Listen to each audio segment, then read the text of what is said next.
الحمدللہ رب العالمین والصلاة والسلام علی سید الانبیاء والمرسلین اما بعد اعوذ باللہ من الشیطان الرجیم بسم اللہ الرحمن الرحیم وما من دابۃ فی الارض الا علی اللہ رزقها ویعلم مستقرها ومستودعها کل فی کتاب مبین صدق اللہ العظیم اللہم صلی وسلم علی نبینا محمد رب اشرح لی صدری ویسر لی امری واحلل عقدۃ من لسانی یفقهوا قولی واجعل لی وزیرا من اہلی آمین یا رب العالمین۔ ناظرین کرام السلام علیکم ورحمۃ اللہ وبرکاتہ۔ الحمدللہ خلاصہ مضامین قرآن حکیم کا سلسلہ جاری ہے اور آج انشاءاللہ قرآن حکیم کے 12ویں پارے کے مضامین کا جائزہ لیں گے۔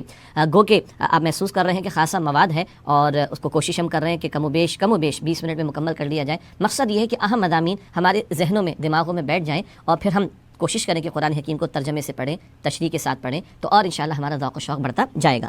12واں پارہ ہے قرآن حکیم کا اور سورہ ہود اس میں مکمل شامل ہے جس کے 10 رکوع ہیں۔ اس کے بعد سورہ یوسف کے ابتدائی 6 رکوع بھی اس 12ویں پارے میں شامل ہیں۔ سورہ ہود کا آغاز کرتے ہیں۔ مشرکین مکہ کے لیے ہلاکت کی وعید، دو ٹوک انداز میں ان پر اتمام حجت ہوا اور ان کو ہلاکت کی وعید یعنی ڈراوا سنایا گیا۔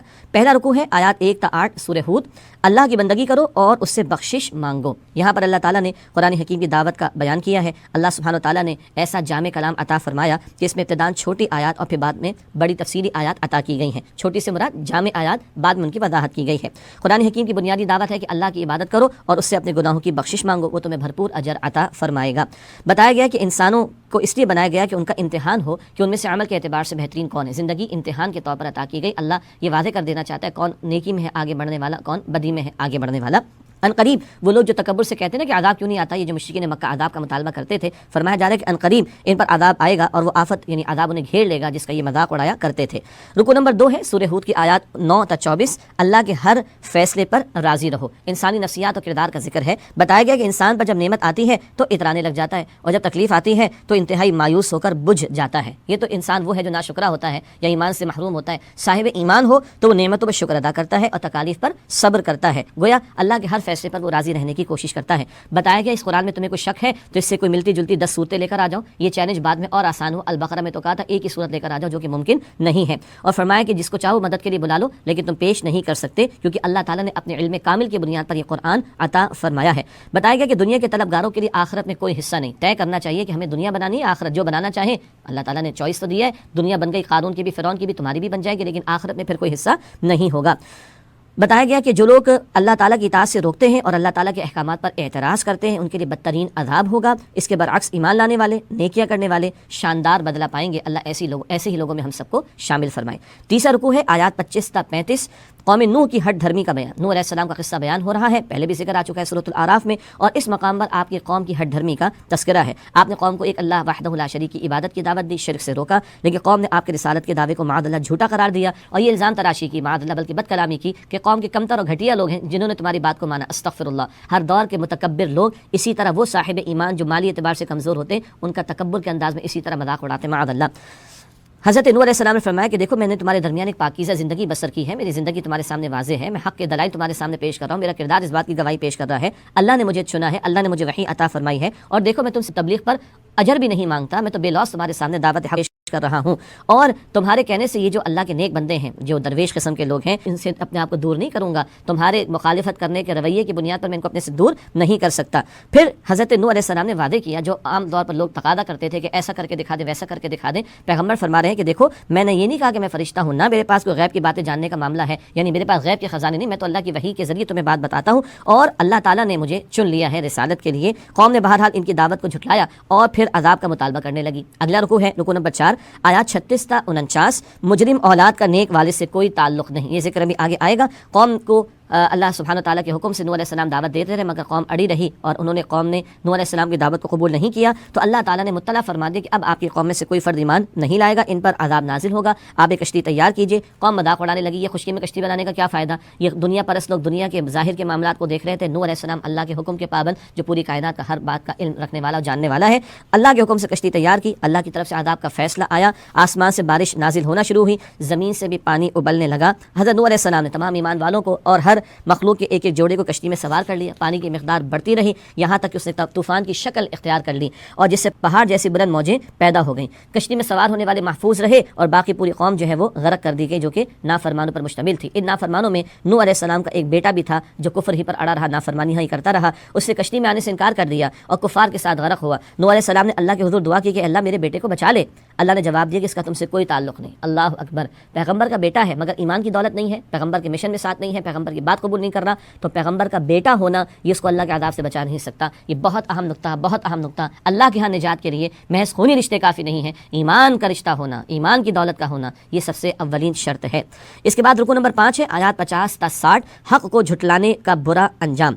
قوم عاد کا ذکر ہے جن کی طرف حضرت ہود علیہ السلام کو بھیجا گیا. انہوں نے اللہ کی عبادت کی دعوت دی اور ان سے کہا کہ اللہ سے بخشش مانگو اور فرمایا کہ دیکھو اگر تم نے میری بات مان لی تو اللہ تعالیٰ تم پر رحمتوں کی بارش برسائے گا, تمہاری قوت میں اضافہ کر دے گا. مگر قوم نے توہین آمیز رویہ اختیار کیا, ہود علیہ السلام کی بات کو جھٹلا دیا اور کہنے لگے کہ لگتا ہے کہ ہمارے معبودوں نے کوئی اثر تم پر ڈال دیا. استغفر اللہ, اس قدر بد کلامی. ہود علیہ السلام نے فرمایا کہ گواہ رہو کہ میں تمہارے ان جھوٹے معبودوں سے اعلان برات کرتا ہوں, میں نے حق تمہیں پہنچا دیا, تم نے اسے نہیں مانا. اب اللہ کی طرف سے عذاب کے لیے تیار ہو جاؤ. پھر اللہ کا عذاب آیا اور حق جھٹلانے والے وہ برباد کر دیے گئے. رکو نمبر 6 ہے آیات 61 تا 68, گمراہ آباء و اجداد کی پیروی کا انجام. قوم سمود کی بربادی کی داستان ہے.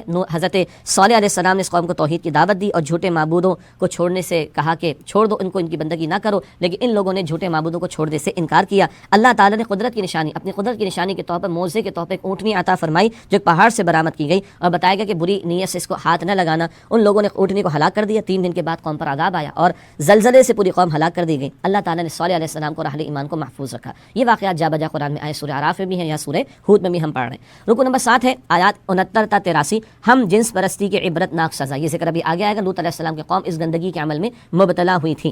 یہاں ذکر ہے کہ جب فرشتے خوبصورت شکل میں حضرت ابراہیم علیہ السلام اور ان کی زوجہ بی بی سارہ کے پاس آئے اور انہیں بشارت دی ایک بیٹے کی اور پھر مزید ایک پوتے کی بشارت دی. ابراہیم علیہ السلام کی زوجہ نے پوچھا بی بی سارہ نے, میرے ہاں بیٹا کیسے ہوگا جبکہ میں تو بانجھ ہوں اور میرے شوہر بوڑھے ہیں. فرشتوں نے کہا کہ اللہ جو چاہے سو کر سکتا ہے. سبحان اللہ, اللہ علی کل شیء قدیر ہے. پھر بھی حضرت سارہ کو اسحاق علیہ السلام عطا ہوئے اور وہ ابراہیم علیہ السلام کے بیٹے اور ان کے بیٹے یعقوب وہ بھی پھر پوتے کے طور پر بعد میں عطا. پھر یہی فرشتے حضرت لوط علیہ السلام کے پاس پہنچے. لوط علیہ السلام کی قوم ہم جنس پرستی کے گناہ میں مبتلا تھی. یہ فرشتے انسانی شکل میں, لڑکوں کی شکل میں آئے تھے, خوبصورت لڑکوں کی شکل میں. قوم یہ اطلاع پا کر بڑی خوش ہوئی. معاذ اللہ, لوط علیہ السلام کے گھر کو گھیر لیا اور یہ گندا ارادہ ان لوگوں نے کیا ان فرشتوں کو کے ساتھ جو کہ انسانی شکل میں آئے تھے. حضرت لوط علیہ السلام نے قوم کو اس برے ارادے سے باز رہنے کی تلقین کی مگر وہ لوگ بات نہیں مان رہے تھے. لوط علیہ السلام نے کہا کاش میں تمہارا مقابلہ کر سکتا. فرشتوں نے تسلی دی, آپ تسلی رکھیے کہ آج رات اپنے گھر والوں کو لے کر بستی سے نکل جائیے اور پھر ان لوگوں کے لیے عذاب کا معاملہ ہوگا. لوط علیہ السلام اپنی بیٹیوں کو لے کر چلے گئے. بس ان کی بدقسمت بیوی تھی جس کی ہمدردیاں فاسق قوم کے ساتھ تھیں, وہ بھی قوم کے ساتھ عذاب میں مبتلا ہوئی. اللہ تعالیٰ نے اس قوم کی بستی کو الٹ ڈالا اور پتھروں کی بارش برسا کر پوری قوم کو ہلاک کر ڈالا. یہ گندگی کا جرم تھا اور بدترین سزا اللہ تعالیٰ نے اس قوم کو دی ہے. رکو نمبر 8 ہے آیات 84 تا 95, حرام خوری کا برا انجام. یہاں شعیب علیہ السلام کی قوم کا تذکرہ ہے. یہ شعیب علیہ السلام جو جس قوم کی طرف بھیجے گئے وہ شرک بھی کرتی تھی اور ناپ تول کی کمی میں بھی مبتلا تھی, اس جرم میں بھی مبتلا تھی. اور ساتھ ساتھ یہ لوگ مسافروں کو بھی لوٹتے تھے, گویا کہ حرام خوری کیا کرتے تھے. اللہ تعالیٰ نے اس قوم کو زلزلے کے ذریعے ہلاک کر ڈالا. رکو نمبر 9 ہے سورہ ہود کا آیات 96 تا 109, من گھڑت معبود ہلاکت سے نہ بچا سکے. بتایا گیا کہ موسیٰ علیہ السلام نے آل فرعون کو توحید کی دعوت دی. فرعون اور آل فرعون نے موسیٰ علیہ السلام کی بات نہیں مانی بلکہ فرعون کی ہی پیروی کی. قیامت کے دن وہ فرعون کے پیچھے پیچھے ہوں گے اور وہ انہیں جہنم کے اندر لا گرائے گا. یہ گندا برا لیڈر تھا, بلکہ سرکش کا, یہ گندے کا لفظ تو ہلکا ہے. سرکش لیڈر کی ماننے والے بھی اس کے ساتھ جہنم کے اندر ہوں گے. وہ جہنم میں بھی لیڈ کر رہا ہوگا اپنی اس قوم کو جس نے سرکش لیڈر کی پیروی کی ہوگی. اللہ تعالیٰ جہنم کے عذاب سے ہم سب کی حفاظت فرمائے. اللہ تعالیٰ نے ماضی میں کئی قوموں کو ہلاک کیا اور کسی قوم کے من گھڑت معبود اس قوم کو ہلاکت سے بچا نہیں سکے. بتایا گیا کہ جب قیامت قائم ہوگی تو انسان 2 قسم کے ہو جائیں گے, 2 گروہوں میں تقسیم ہو جائیں گے. ایک گروہ بد نصیبوں کا ہوگا جو جہنم میں چیخ و پکار کرتا رہے گا, اللہ تعالیٰ اس سے ہم سب کی حفاظت فرمائے. اور دوسرا گروہ خوش نصیبوں کا ہوگا جو جنت کی دائمی نعمتوں سے لطف اندوز ہوگا, اللہ تعالیٰ ہمیں ان میں شامل فرمائے.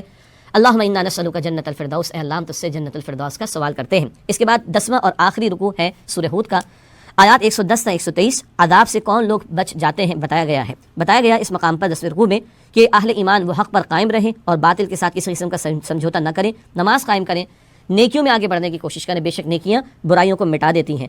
صبر کی تلقین اور بتایا گیا صبر کرنے والوں کے ساتھ اللہ تعالیٰ کی مدد ہے. مزید ارشاد ہوا کہ جن قوموں کو ہلاک کیا گیا کیوں نہ ان میں ایسے نیک لوگوں کو برائیوں سے روکتے. یہ ہے اصل کرنے کا کام. جو لوگ برائیوں سے روکتے ہیں وہی اللہ تعالیٰ کی پکڑ اور عذاب سے بچائے جاتے ہیں۔ یہ بات سورہ اعراف میں بھی آئی تھی، یہ بات اس مقام پر بھی آئی ہے، مگر فرمایا کہ ایسے لوگ جو خود بھی بدی سے رکتے ہیں دوسروں کو بھی روکنے والے ہوں یہ بہت ہی کم ہوا کرتے ہیں، اور یہ ہیں جن کو ہلاکت سے بچایا جاتا ہے۔ اس کے بعد سورہ یوسف کا آغاز ہوتا ہے۔ آپ جانتے ہیں کہ حضرت یوسف علیہ السلام کا قصہ بیان ہوا پورے قرآن حکیم میں، منفرد مزاج کی بہت ہی دلچسپ صورت ہے اور بہت ہی قیمتی حکمت کی بات اس میں ہمارے سامنے آتی ہیں۔ سورہ یوسف کو عنوان دیا گیا علم و حکمت سے معمور حسین واقعہ، سبحان اللہ۔ پہلا رکوع ہے آیات 1 تا 6، حاسد کے سامنے اپنی خوبی کا ذکر نہ کرو۔ مشہور واقعہ ہے، یوسف علیہ السلام نے خواب دیکھا، اپنے والد یعقوب علیہ السلام کو بتایا کہ 11 ستارے سورج اور چاند ان کو سجدہ کر رہے ہیں۔ یعقوب علیہ السلام نے کہا کہ بیٹا اللہ تعالیٰ تمہیں کوئی بڑا مقام عطا فرمائے گا، اپنے خواب کو اپنے سوتیلے بھائیوں سے ذکر نہ کرنا۔ 10 بھائی یوسف علیہ السلام کے جو تھے وہ دوسری والدہ سے تھے اور ایک بھائی ان کی اپنی والدہ سے تھے، تو یہ 10 بڑے بھائی ہیں، سوتیلے ہیں۔ ان سے کہا کہ ان کو یہ بیان نہ کرنا، ایسا نہ ہو کہ تم سے حسد کریں اور حسد کی آگ میں جل کر تمہارے خلاف سازش کریں۔ اللہ تعالیٰ حاسدوں کے حسد سے ہم سب کی حفاظت فرمائے۔ کیونکہ آگے بتایا یعقوب علیہ السلام نے شیطان انسانوں کا دشمن ہے اور ان کے درمیان حسد و دشمنی پیدا کرتا ہے۔ رکو نمبر 2 ہے آیات 7 تا 20، بھائیوں کی سازش اور اللہ تعالیٰ کی بشارت۔ ذکر ہے کہ یوسف علیہ السلام کے بھائیوں نے ان کے خلاف ایک سازش کرنا چاہی۔ ان کی شکایت آپس میں یہ تھی کہ ہم تو بڑے ہیں، ہم تو کام کاج بھی کرتے ہیں، قوت بازو والے ہیں، لیکن والد صاحب کی توجہ اس چھوٹے یوسف کی طرف زیادہ ہے۔ اس کی وجہ یہ تھی کہ یوسف علیہ السلام کی والدہ کا انتقال ہو گیا تھا، تو توجہ یعقوب علیہ السلام دیتے تو یہ چھوٹے بھی تھے، بھائیوں کو حسد ہو گیا۔ یہ ہے جو معاشرے کے مختلف کردار ہیں جن کی طرف توجہ اس سورہ مبارکہ میں دلائی جا رہی ہے۔ اب بھائیوں نے سمجھا کہ اب اگر والد کی شفقت ہمیں حاصل کرنی ہے تو یوسف کو راستے سے ہٹانا ہوگا۔ اللہ اکبر۔ انہوں نے بہانے سے والد صاحب سے اجازت چاہی یعقوب علیہ السلام سے کہ یوسف کو ہم لے جانا چاہتے ہیں کہ ہمارے ساتھ کھیلے کودے جنگل۔ بہرحال یوسف علیہ السلام کے والد نے اجازت دے ہی دی اور اللہ کی مشیت اس کے پیچھے کار فرما تھی۔ ان بھائیوں نے ان کو خوش کنویں میں ڈال دیا۔ وہاں اللہ تعالیٰ نے الہام کے ذریعے یوسف علیہ السلام کو بتایا کہ تم ایک روز بھائیوں سے ان کی اس ظالمانہ حرکت کے بارے میں ضرور باس پرس کرو گے، یعنی اللہ تعالیٰ تمہاری حفاظت فرمائے گا۔ یوسف علیہ السلام کو تسلی عطا کر دی گئی۔ بھائی رات کو گھر واپس آئے اور والد صاحب کے سامنے جھوٹے بہانے پیش کیے کہ یوسف کو تو بھیڑیا کھا گیا۔ یوسف علیہ السلام کے والد یعقوب علیہ السلام جان گئے کہ صاحب یہ لوگ جھوٹ بول رہے ہیں۔ انہوں نے اللہ تعالیٰ سے صبر کی تلقین کی، صبر کی توفیق مانگی اور صبر کا ہی اعلان کیا، فصبر جمیل، صبر کرنا ہی اب بہتر اور پسندیدہ ہے۔ وہ جو قافلہ ایک قافلہ وہاں سے گزرا جو کنویں میں ڈال دیے گئے تھے یوسف علیہ السلام، اس کنویں کے پاس سے قافلہ گزرا اور وہ یوسف علیہ السلام کو ایک ڈول ڈالنے والے نے ڈول ڈالا، یوسف علیہ السلام اس کو پکڑ کر اوپر آ گئے اور یہ قافلہ وہاں سے ان کو لے کر مصر چلا گیا۔ مصر میں ان کو فروغ کیا گیا اور وہاں کے بڑے منصبدار عزیز یعنی بڑے وزیر نے، عزیز مصر نے انہیں خرید لیا۔ اب یوسف علیہ السلام اس بڑے منصبدار کے گھر میں آ گئے ہیں۔ رکو نمبر 3 ہے آیات 21 تا 29، اللہ تعالیٰ نیک بندوں کی گناہوں سے حفاظت فرماتا ہے، اور پیغمبر تو ویسے ہی معصوم ہوتے ہیں، وہ تو اللہ تعالیٰ کی حفاظت پہ ہوتے ہیں۔ اللہ تعالیٰ کی یوسف علیہ السلام پر عنایات کا بیان۔ وہ جو عزیز مصر تھا وہ بہرحال منصبدار تھا، اس کے گھر میں بڑے بڑے لوگ جمع ہوتے تھے اور بڑے وزراء آتے ہوں گے، بڑے معاملات سلطنت کے ڈسکس ہوتے ہوں گے۔ اس دوران میں یوسف علیہ السلام بھی وہاں پر موجود رہتے، وہ بھی بہت کچھ مشاہدہ کر رہے تھے، اللہ تعالیٰ ان کی بھی تربیت فرما رہا ہے، اور یوں ان کو اللہ تعالیٰ نے باتوں کی فہم تک، ایک تو خوابوں کی تعبیر کا علم بھی اللہ نے ان کو عطا فرمایا، اور معاملہ فہمی، ڈیسیژن میکنگ، معاملہ فہمی، یہ بھی اللہ تعالیٰ نے اس کا فہم ان کو عطا فرمایا، اور خوابوں کی تعبیر کا علم بھی اللہ تعالیٰ نے یوسف علیہ السلام کو عطا فرمایا۔ یوسف علیہ السلام اب جوان ہو گئے تو وہ جو عزیز مصر تھا اس کی بیوی نے ان کی خوبصورتی سے متاثر ہو کر معاذ اللہ ان کو گناہ کی دعوت دی۔ یوسف علیہ السلام کے دل میں تو اللہ کا خوف تھا، انہوں نے اللہ سے التجا کی، پناہ طلب کی، اللہ تعالیٰ نے ان کی حفاظت فرمائی۔ اس عورت نے یوسف علیہ السلام پر برے فعل کا ارادہ کرنے کی تہمت لگائی، لیکن اللہ تعالیٰ نے ایسی شہادتیں پیش کر دیں کہ آپ کی پاکیزگی بڑے واضح ثبوت کے ساتھ ظاہر فرما دی اللہ سبحانہ و تعالیٰ نے، اور عورت کا غلط ہونا اسی موقع پر واضح ہو گیا۔ رکو نمبر 4 آیات 30 تا 35، حضرت یوسف علیہ السلام کا مثالی پاکیزہ کردار۔ یہاں ذکر ہے کہ مصر میں بڑے بڑے افسران اور وزراء کی بیگمات نے حیرت کا اظہار کیا کہ یہ جو عزیز مصر کی بیوی ہے یہ اپنے غلام پر فریفتہ ہو گئی، فدا ہو گئی ہے۔ خبر تو پھیلی گئی تھی، تو یہ غلام کے اوپر ایک عورت کیسے فدا ہو گئی؟ اس عزیز مصر کی بیوی کو پتہ چلا، ان سب کی اس نے جو ہے ایک دعوت کر دی، سب کو بٹھایا، سب کے سامنے پھل رکھ دی، ایک ایک چھری بھی سب کو دی، اور یوسف علیہ السلام سے کہا کہ ان کے سامنے آؤ۔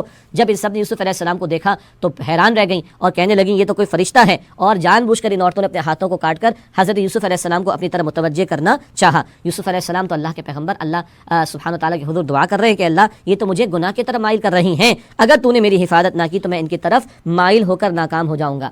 اللہ اکبر کبیرہ۔ اللہ کے پیارے پیغمبر یوسف علیہ السلام عفت کی ایک داستان ہے پوری، لیکن کیا التجا ہو رہی عاجزانہ، اے اللہ اگر تو نے مجھے ان کے برے عمل سے نہ روکا، ان کے برے ارادے سے نہ روکا، میں تو ان کی طرف مائل ہو جاؤں گا، میں ناکام ہو جاؤں گا۔ یہ پیغمبر کی عاجزی ہے، گناہوں سے بچنا اللہ کے اذن، اللہ کی توفیق کے بغیر ممکن نہیں، اسی سے مانگنا چاہیے کہ اللہ تو ہمیں خیر میں آگے بڑھا اور گناہوں سے بچنے کی توفیق عطا فرما۔ ان کی دعا قبول کی گئی، اور جب افسران شہر نے محسوس کیا کہ یہ ہماری عورتیں بھی کچھ فدا ہو رہی ہیں تو ان کو تو قابو کر نہیں سکتے تھے، یوسف علیہ السلام کو ہی قید خانے میں ڈال دیا گیا، معاذ اللہ۔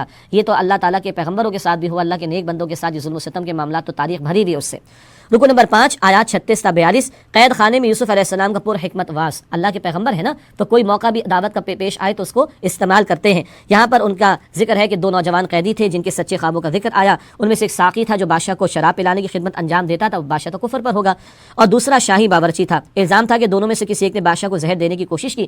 پہلے نے خواب میں دیکھا کہ وہ انگور نچوڑ کر شراب بنا رہا ہے، دوسرے نے دیکھا کہ اس کے سر پر روٹیوں کا ایک برتن ہے جس میں سے پرندے کھا رہے ہیں. یوسف علیہ السلام سے لوگوں نے تعبیر بتانے کی درخواست کی. یوسف علیہ السلام نے پہلے تو ان کو اللہ کی طرف بلایا، توحید کی دعوت دی، شرک کی نفی کی، اور پھر اہم دینی باتیں ان کے سامنے رکھی، دعوت کا حق ادا کیا، اور پھر ان کی تعبیر بھی بتا دی کہ یہ بھی صاحب بتایا کہ تعبیر کا علم مجھے اللہ سبحانہ و تعالیٰ نے عطا فرمایا، اور وہ اللہ وہ ہے کہ جس کے ساتھ میں کسی کو شریک نہیں ٹھہراتا، میں آخرت پر ایمان رکھتا ہوں. اور پھر تعبیر بتا دی کہ ایک جو ہے وہ بری ہو جائے گا جو کہ ساقی ہے، اور دوبارہ جا کر وہ بادشاہ کی خدمت کرے گا، اور رہا باورچی اس پر الزام ثابت ہو جائے گا، اس کو سرے پر لٹکایا جائے گا، اور پرندے اس کے سر میں سے نوچ نوچ کر کھائیں گے. یوسف علیہ السلام نے بچ جانے والے ساقی سے کہا تھا کہ بادشاہ سے میرا ذکر کرنا کہ مجھے بے قصور جیل میں ڈال دیا گیا ہے، لیکن یہ شخص ذکر کرنا بھول گیا.